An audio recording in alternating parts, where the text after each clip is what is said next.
It's day 13 of the month of March in the year 2025. Good morning. You're watching the morning news. This is the first bulletin of the day on TV3. This bulletin is coming to you live from the news app here at the Sarikand. On Facebook, we're live on TV3 Ghana and on DSTV channel 279. My name is Josh Quinn. Top of the stories is that President John Dramani Mahama to cite final list of deputy ministers to Parliament before the end of week.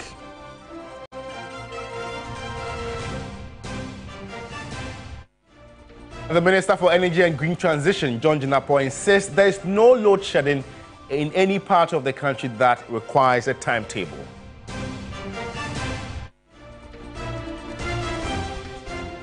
Coming up this morning, former Finance Minister Ken Ofori-Atta filed suit against two operatives of the National Security, accusing them of trespassing his home.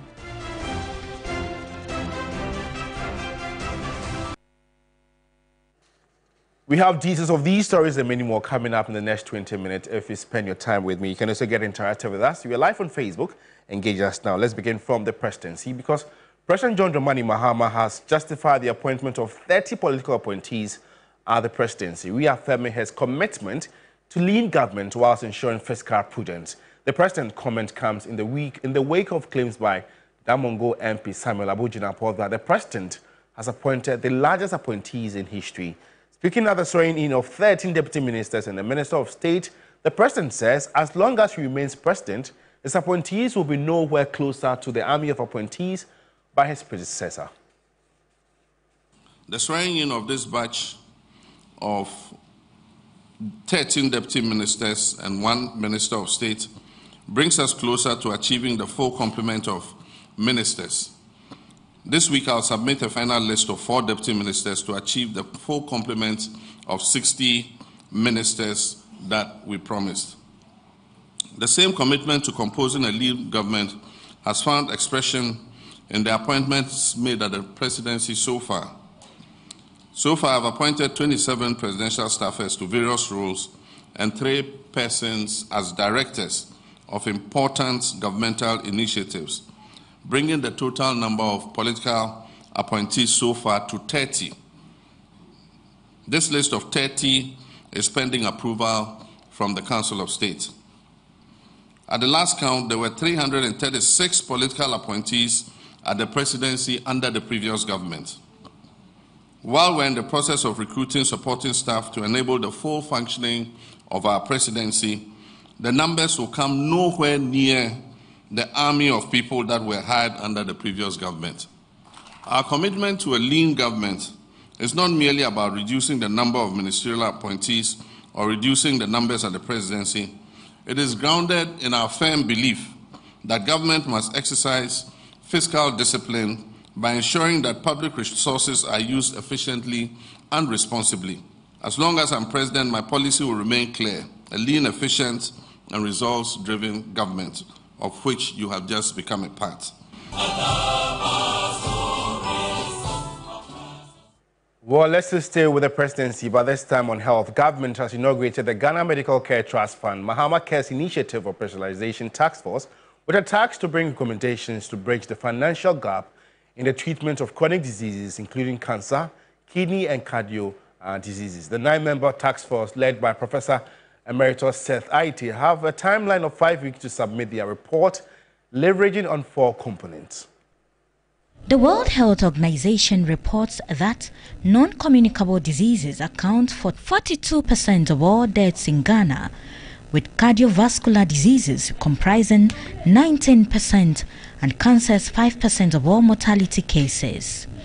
Despite various interventions by the government to provide better health care for Ghanaians, there are still significant gaps in comprehensively addressing the high cost of specialized treatments.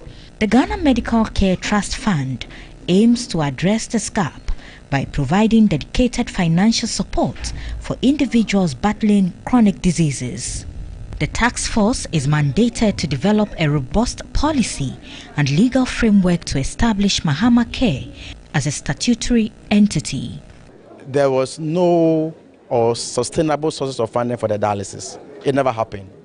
I was a ranking member on the committee, and at the time we even suggested to make provision for dialysis. So they need to be a sustainable and a reliable sources of funding. That's why there's a need for us to provide this special purpose vehicle, a reliable one, so that if you are confronted with this chronic disease, it will not be the case that because you cannot afford the treatment, you then be nearing your grave.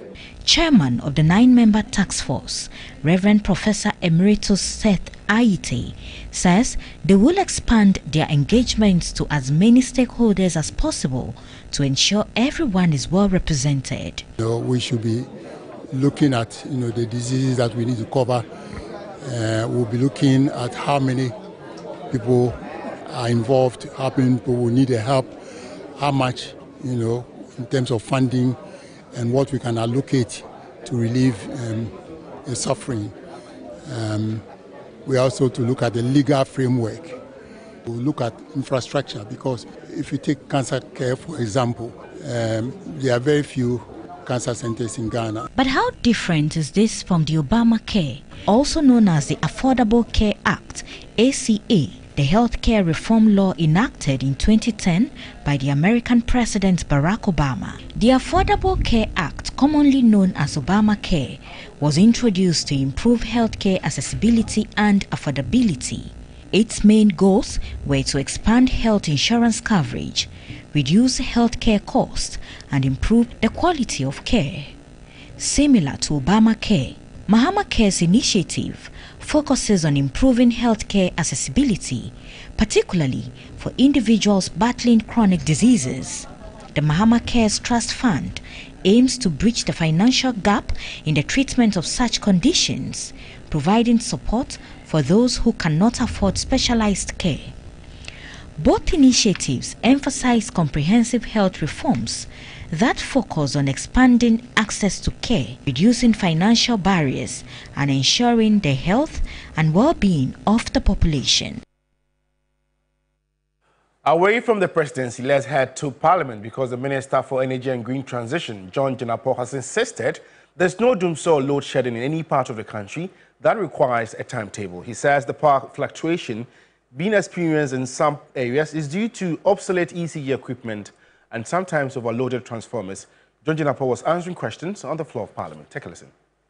The Energy and Green Transition Minister was in Parliament to answer a number of questions from MPs.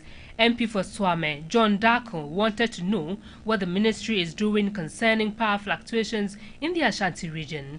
In December 2024, a major fault occurred on some underground cables that supplied power from Gridco to ECG at the Rich Bulk Supply Point substation in Kumasi. Unfortunately, there were no alternative routes to facilitate power evacuation and supply. From December through to January, there were several major challenges and outages in respect of supplying reliable power within that enclave. On assumption of office, this administration took urgent steps to replace approximately 3 kilometers of faulty lines on that section in order to ameliorate the challenge. Since those repairs were completed, power supply to that area has improved tremendously and significantly. The minister insisted there is currently no load shedding. I want to find out from the minister if he has a program to change the transformers that have been overloaded. Our program is to change all obsolete and outdated transformers. But we inherited a situation. When we took over, I visited the Tema Harbor. Mr. Speaker, we have about 3,000 containers stuck at the Tema Harbor, most of which contains transformers. Today, as we speak, Mr. Speaker, ECG has a total liability of 13 billion from supplies. Demurrage alone, 1.5 billion. And so we've set up a committee to investigate these procurement anomalies and breaches.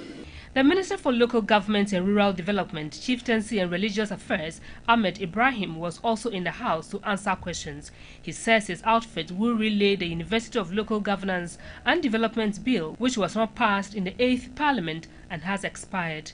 This was after MP for Offensive North, Fred J. Asamoah, wanted to know when the bill will be relayed. The bill in question, which is being asked to be relayed, is a joint bill by my good self and the Honorable Minister for Education. And I know GTech work closely with him, so clearly that will not be a problem. It is envisaged that once the necessary approvals have been sought and the bill has been passed, the university will promote academic and professional excellence in local governance in this country. Well, if you're just tuning in, you're watching the morning news here on TV3 with me, Josh Quinnin. In more news this morning, in a bold move to enhance local governance, the Minister for Local Government, Chieftaincy and Religious Affairs has announced a renewed commitment to decentralization, promising to restore the system to its former strength to curb corruption. This initiative follows the Finance Minister's allocation of 100 million cedis as monthly allowances for assembly members. Here's a report by Safwa Boahene. Time check. It's been some hours after the Finance Minister, Dr. Kasiola Toforsen, presented the 2025 budget to Parliament, and for one of the items that received some resounding cheers and applause from members of Parliament present was the allocation of some amount of money as monthly allowance to assembly members. Going into the subtleties of this, will this really impact the work of the assembly members, taking into consideration the nature of their work in the various assemblies? Well, we will be unfolding this soon. I met with George Kweku Abikwanan, an assembly member from the Kinkawi electoral area in the Koliklote district. He shared insights into his daily routine and the challenges he faces. I come over to the various houses, ask whether there are some particular issues pertaining to their health, sanitation, any other thing. I visit the schools in my area, from the crèche to the basic, the junior high, and one secondary school, so that we can ask of the issues worrying them. They are sent it to the assembly, that's the mother assembly. He explained that while the monthly allowance may not be as substantial as many believe, it will still help alleviate some of the financial burdens. People troop in, my child's school fees, health bills, though this all boils down to money. We are all happy that yes, the president said it in his manifesto that he will do it when he's given the nod as a president, and it has come to being. So yesterday we were all happy. It is not enough, but it is good. We are starting from somewhere, so we are praying that as the year ends, next year, God willing, we'll put in more effort. Ishawu Mohammed Kola, an assembly member for Kwachuru electoral area, also shared similar sentiments. If you look at our job, it's very tedious. You use your own resources to do so many things within your electoral area. But if at the end of the month, something small will be coming to you, at least it is a relief, although it is not that much. So we say thank you to the president for at least honoring this his promise. The Minister for Local Government, Chieftaincy and Religious Affairs, Ahmed Ibrahim, emphasized the government's commitment to allocate at least 80% of District Assembly Common Fund to decentralized units to strengthen and enhance the work of the assembly members. We are strengthening and deepening the decentralization concept back to where it used to be. We used to be very decentralized, and that's why from 1988 to date, wherever you go, you see that our regional capitals are what they are. Our district capitals are what they are. It's because of the continuous decentralization that we used to be doing. But from 2017, we deviated, and the assembly members were not having virtually, they were powerless. DECs were powerless. Almost all our decentralized structures were powerless. His Excellency is bringing those things back. So the MMBs are going to be giving about 80%. It has never done. It used to be 53 or less. So now that we are giving you from 53% to 80%, all the money we are giving it to you. Then we are giving the assembly members at least not less than 1,000 cedis a month in the first year. In the second year, it will be increased. In the third year, it will be increased. In the fourth year, it will be increased. It will help fight corruption. The government's renewed commitment to decentralization is set to enhance local governance and support assembly members to foster a stronger and more accountable governance system. Safa Boahene, TV3 News, Greater Accra.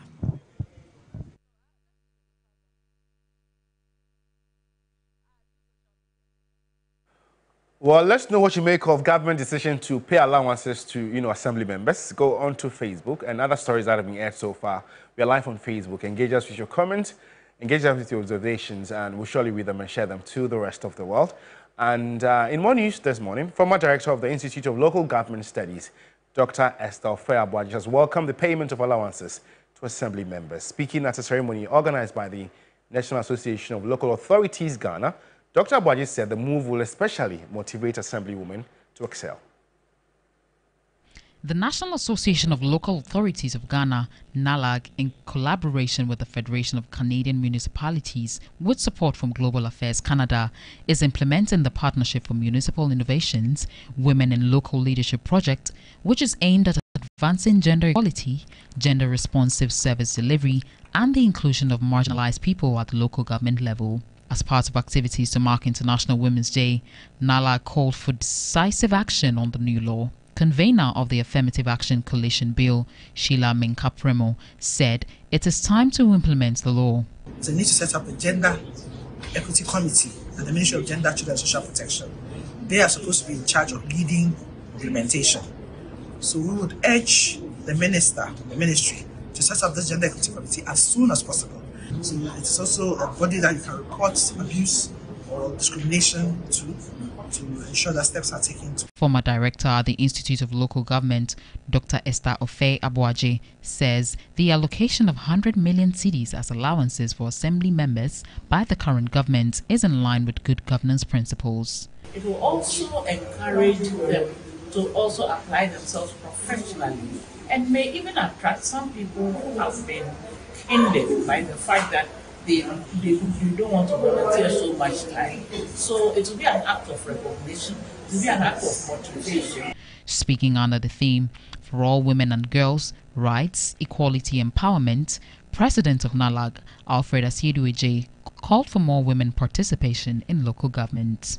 How do we truly claim progress if our governance structure do not reflect the diversity and the talents of our people? Representation in governance and decision-making remains disproportionately low. At the local level, female participation in metropolitan municipal district assembly is alarmingly low, a challenge that directly impacts policy making and community development.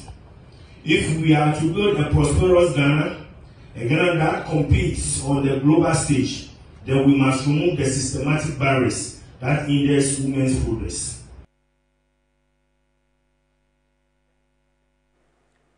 And now, former Finance Minister Ken Ofori-Atta has filed a suit against two operatives of the National Security, accusing them of trespassing his home. The suit cites DSP Bismarck Boakye-Ansah and Chief Inspector Mensah.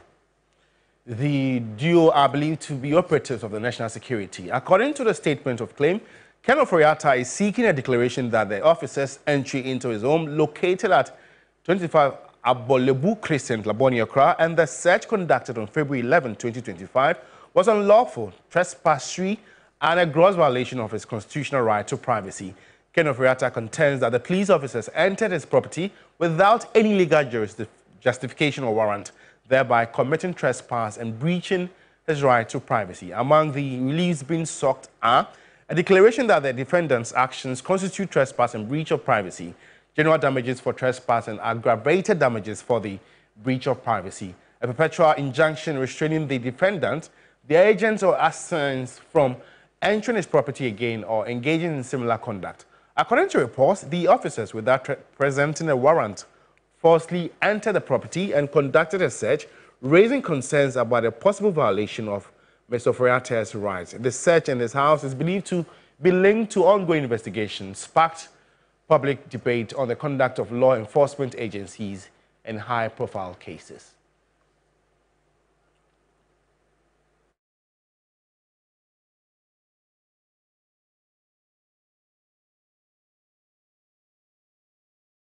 So we'll see how this suit pans out in ensuing days, but the legal team headed by Lodi Dwasari will be following up and surely update us in our subsequent bulletins.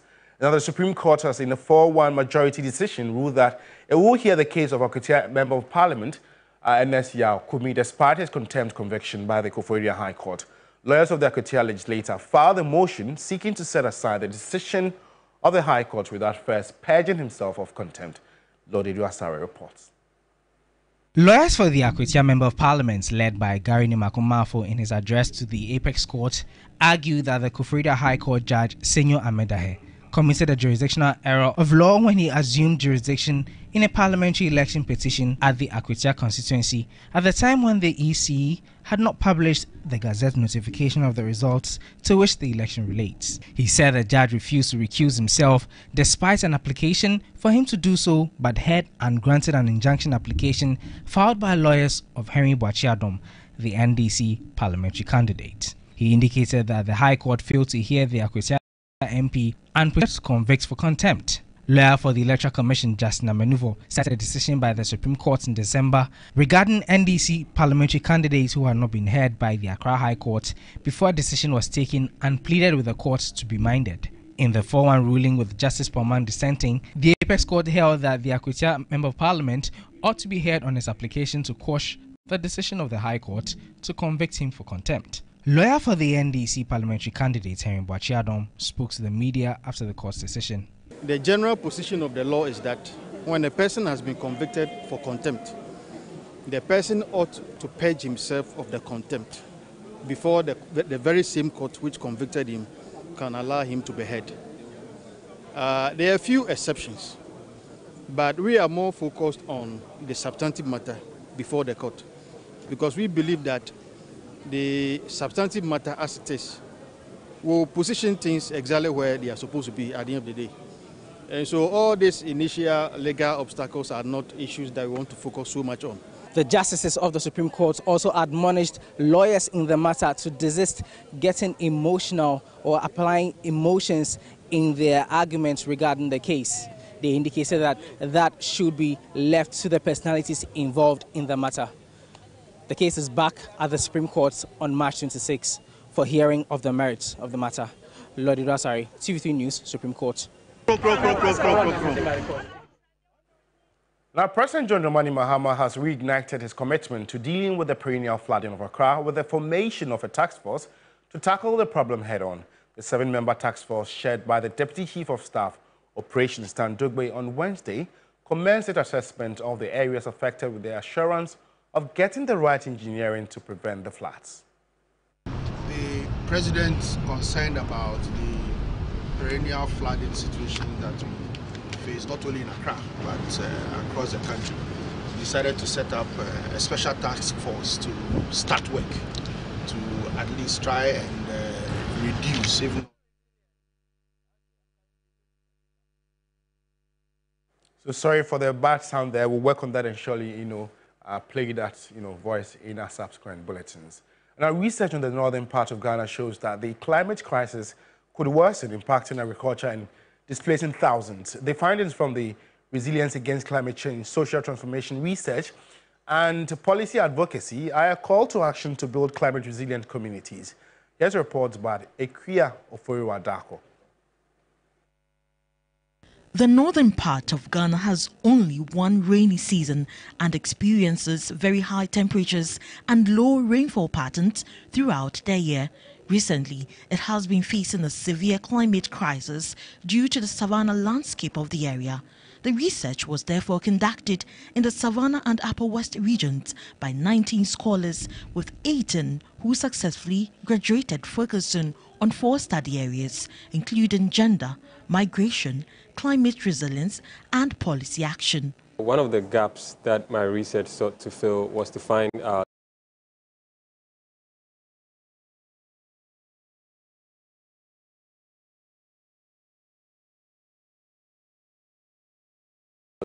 local estimates of climate migrants. I sought to find out how many people were going to be displaced. So my research found out that if temperatures increase by just, and by 2050 it's estimated that we could reach that number, then 2.6 million people would be, would migrate. That concept of social transformation is also actually increasing the migration, because once cars are now available, phones are available, it makes it possible for them to be able to migrate, and they use the same phones in order to be able to share or to give back to their relatives that they left behind.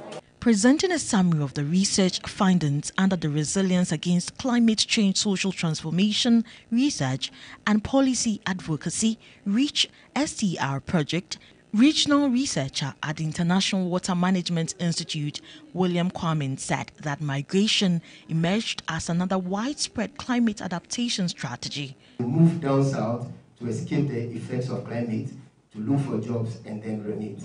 Okay. However, our students have found out that this migration strategy leaves sometimes worse results, especially for agriculture. The initiative, funded by the European Union (EU) and implemented by the International Water Management Institute, marks a critical milestone in Ghana's climate resilience journey.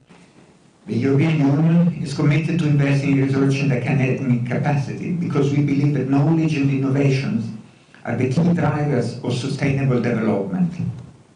Through projects like REACH, we aim to support the development of policies and practices that are informed by rigorous scientific research and tailored to the specific needs of local communities. The EU-funded scholarship, worth €300,000, covered tuition, stipends, fieldwork, travel, conferences, internships, and soft skills training. Ekio Furiwa Dako, TV3 News, Accra.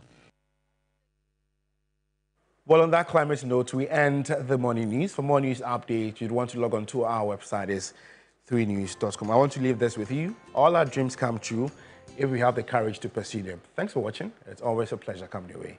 Have a good morning.